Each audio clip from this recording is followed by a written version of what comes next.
زید بن اسلم کے ایک اور شاگرد ہشام بن سعد نے بھی ان دونوں یعنی حفص اور سعید کی مذکورہ سندوں کے ساتھ حفص بن میسرہ جیسی حدیث آخر تک بیان کی اور کچھ کمی و زیادتی بھی کی۔ صحیح مسلم حدیث نمبر 456۔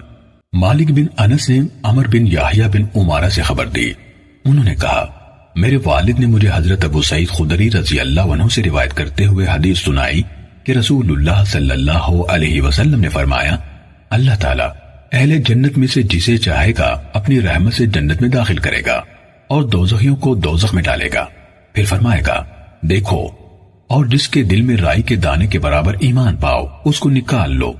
ایسے لوگ اس حال میں نکالے جائیں گے کہ وہ جل بھون کر کوئلہ ہو چکے ہوں گے، انہیں زندگی یا شادابی کی نہر میں ڈالا جائے گا تو اس میں وہ اس طرح اگیں گے جس طرح گھاس پھوس کا چھوٹا سا بیج سیلاب کے کنارے میں اگتا ہے، تم نے اسے دیکھا نہیں کہ کس طرح زرد لپٹا ہوا اگتا ہے۔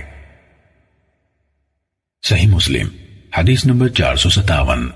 وہیب اور خالد دونوں نے عمر بن یحییٰ سے اسی سند کے ساتھ یہی روایت بیان کی، اس میں ہے انہیں ایک نہر میں ڈالا جائے گا جسے الحیات کہا جاتا ہے، اور دونوں نے پچھلی روایت کی طرح اس لفظ میں کوئی شک نہیں کیا۔ خالد کی روایت میں آگے یہ ہے جس طرح کوڑا کرکٹ سیلاب میں بہہ کر آنے والے مختلف قسم کے بیج سیلاب کے کنارے اگتے ہیں، اور وہیب کی روایت میں ہے جس طرح چھوٹا سا بیج سیاہ گارے میں یا سیلاب کے خس و خاشاک میں اگتا ہے۔ صحیح مسلم حدیث نمبر 458۔ بشر بن مفضل نے ابو مسلمہ سے حدیث سنائی، انہوں نے ابو نضرہ سے، انہوں نے حضرت ابو سعید خدری رضی اللہ عنہ سے روایت کی، انہوں نے کہا رسول اللہ صلی اللہ علیہ وسلم نے فرمایا جہاں تک دوزخ والوں کی بات ہے تو وہ لوگ جو ہمیشہ کے لیے اس کے باشندے ہیں نہ تو اس میں مریں گے اور نہ جیئیں گے، لیکن تم یعنی اہل ایمان میں سے جن لوگوں کو گناہوں کی پاداش میں یا آپ نے فرمایا خطاؤں کی بنا پر آگ کی مصیبت لاحق ہوگی تو اللہ تعالیٰ ان پر ایک طرح کی موت طاری کر دے گا، یہاں تک کہ جب وہ کوئلہ ہو جائیں گے تو سفارش کی اجازت دے دی جائے گی، پھر انہیں گروہ در گروہ لایا جائے گا اور انہیں جنت کی نہروں پر پھیلا دیا جائے گا، پھر کہا جائے گا اے اہل جنت ان پر پانی ڈالو تو اس میں بیج کی طرح اگائیں گے جو سیلاب کے خس و خاشاک میں ہوتا ہے۔ لوگوں میں سے ایک آدمی نے کہا ایسا لگتا ہے جیسے رسول اللہ صلی اللہ علیہ وسلم صحرائی آبادی میں رہے ہیں۔ صحیح مسلم حدیث نمبر 459۔ بشر کے بجائے شعبہ نے ابو مسلمہ سے حدیث سنائی، کہا میں نے ابو نضرہ سے سنا، انہوں نے حضرت ابو سعید خدری رضی اللہ عنہ سے سنا، اور انہوں نے نبی کریم صلی اللہ علیہ وسلم سے اسی جیسی روایت میں فی حمیل السیل سیلاب کے خس و خاشاک میں کے جملے تک بیان کی اور بعد والا حصہ بیان نہیں کیا۔ صحیح مسلم حدیث نمبر 460۔ منصور نے ابراہیم سے، انہوں نے عبیدہ سے، انہوں نے حضرت عبداللہ بن مسعود رضی اللہ عنہ سے روایت کی، انہوں نے کہا کہ رسول اللہ صلی اللہ علیہ وسلم نے فرمایا بے شک میں اسے جانتا ہوں جو دوزخ والوں میں سب سے آخر میں اس سے نکلے گا اور جنت والوں میں سے سب سے آخر میں جنت میں جائے گا، وہ ایسا آدمی ہے جو ہاتھوں اور پیٹ کے بل گھسٹتا ہوا آگ سے نکلے گا، اللہ تبارک و تعالیٰ اس سے فرمائے گا جا جنت میں داخل ہو جا، وہ جنت میں آئے گا تو اسے یہ خیال دلایا جائے گا کہ جنت بھری ہوئی ہے، وہ واپس آ کر عرض کرے گا اے میرے رب مجھے تو وہ بھری ہوئی ملی ہے، اللہ تبارک و تعالیٰ اس سے فرمائے گا جا جنت میں داخل ہو جا۔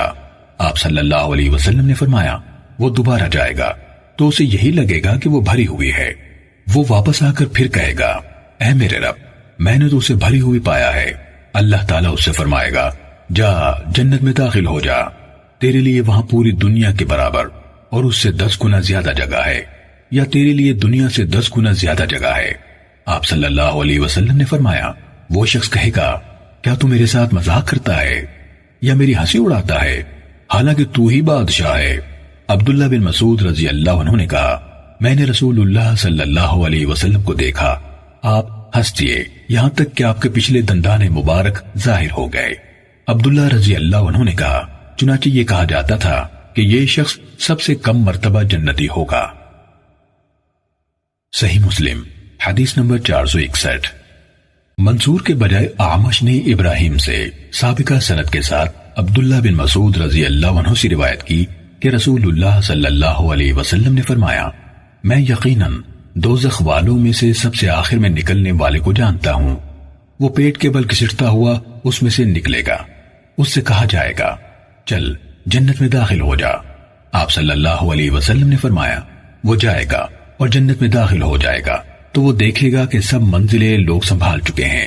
اس سے کہا جائے گا، کیا تجھے وہ زمانہ یاد ہے جس میں تو تھا؟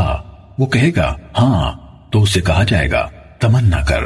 وہ تمنا کرے گا تو اسے کہا جائے گا، تم نے جو تمنا کی وہ تمہاری ہے اور پوری دنیا سے 10 گنا مزید بھی تمہارا ہے۔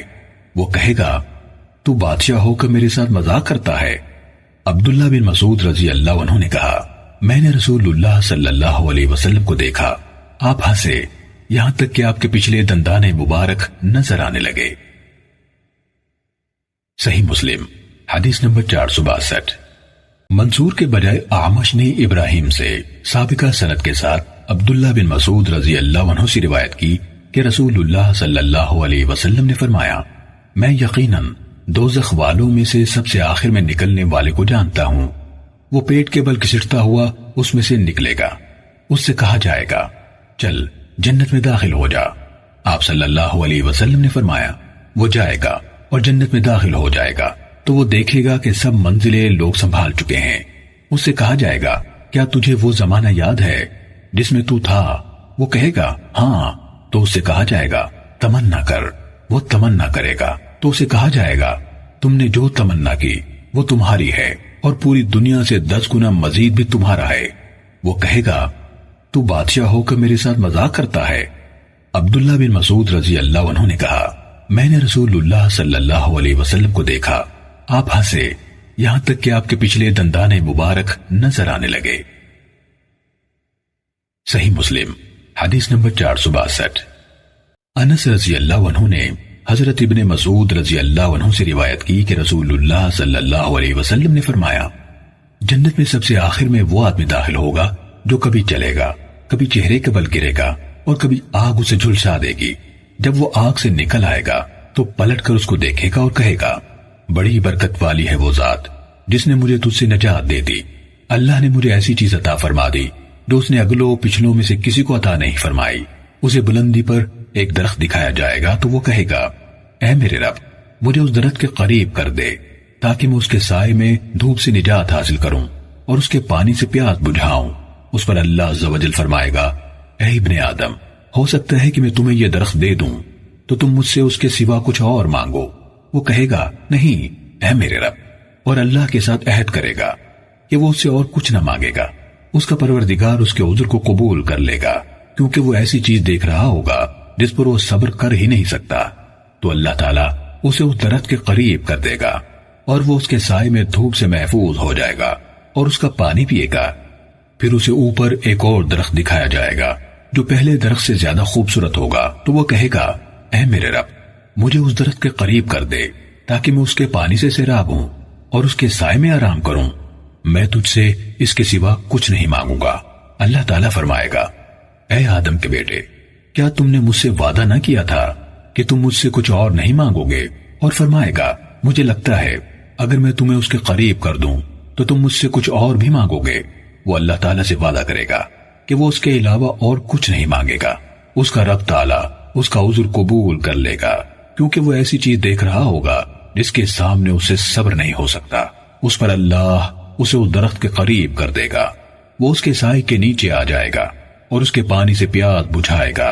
اور پھر ایک درخت جنت کے دروازے کے پاس دکھایا جائے گا جو پہلے دونوں درختوں سے زیادہ خوبصورت ہوگا تو وہ عرض کرے گا، اے میرے رب، مجھے اس درخت کے قریب کر دے تاکہ میں اس کے سائے سے فائدہ اٹھاؤں اور اس کے پانی سے پیاس بجھاؤں۔ میں تم سے اور کچھ نہیں مانگوں گا۔ اللہ تعالیٰ فرمائے گا، اے آدم کے بیٹے، کیا تم نے میرے ساتھ وعدہ نہیں کیا تھا کہ اور کچھ نہیں مانگو گے؟ وہ کہے گا، کیوں نہیں میرے رب، وعدہ کیا تھا، بس یہی، اس کے علاوہ اور کچھ نہیں مانگوں گا۔ اس کا رب اس کا عذر قبول کر لے گا کیونکہ وہ ایسی چیز دیکھ رہا ہوگا جس پر وہ صبر کر ہی نہیں سکتا۔ تو وہ اس شخص کو اس درخت کے قریب کر دے گا تو وہ اہل جنت کی آوازیں سنے گا۔ وہ کہے گا، اے میرے رب، مجھے اس میں داخل کر دے۔ اللہ تعالیٰ فرمائے گا، اے آدم کے بیٹے، وہ کیا چیز ہے جو تجھے راضی کر کے ہمارے درمیان سوالات کا سلسلہ ختم کر دے؟ کیا تم اس سے راضی ہو جاؤ گے کہ میں تمہیں ساری دنیا اور اس کے برابر اور دے دوں؟ وہ کہے گا اے میرے رب، کیا تو میری ہنسی اڑاتا ہے جبکہ تو سارے جہانوں کا رب ہے؟ اس پر ابن مسعود رضی اللہ عنہ ہنس پڑے اور کہا کیا تم مجھ سے یہ نہیں پوچھو گے کہ میں کیوں ہنسا؟ سامعین نے پوچھا آپ کیوں ہنسے؟ کہا اسی طرح رسول اللہ صلی اللہ علیہ وسلم ہنسے تھے۔ تو صحابہ کرام رضوان اللہ علیہم اجمعین نے پوچھا تھا اے اللہ کے رسول آپ کیوں ہنس رہے ہیں؟ آپ صلی اللہ علیہ وسلم نے فرمایا رب العالمین کے ہنس پڑنے پر جب اس نے کہا کہ تو سارے جہانوں کا رب ہے، میری ہنسی اڑاتا ہے، اللہ فرمائے گا میں تیری ہنسی نہیں اڑاتا بلکہ میں جو چاہوں کر سکتا ہوں۔ صحیح مسلم حدیث نمبر 463۔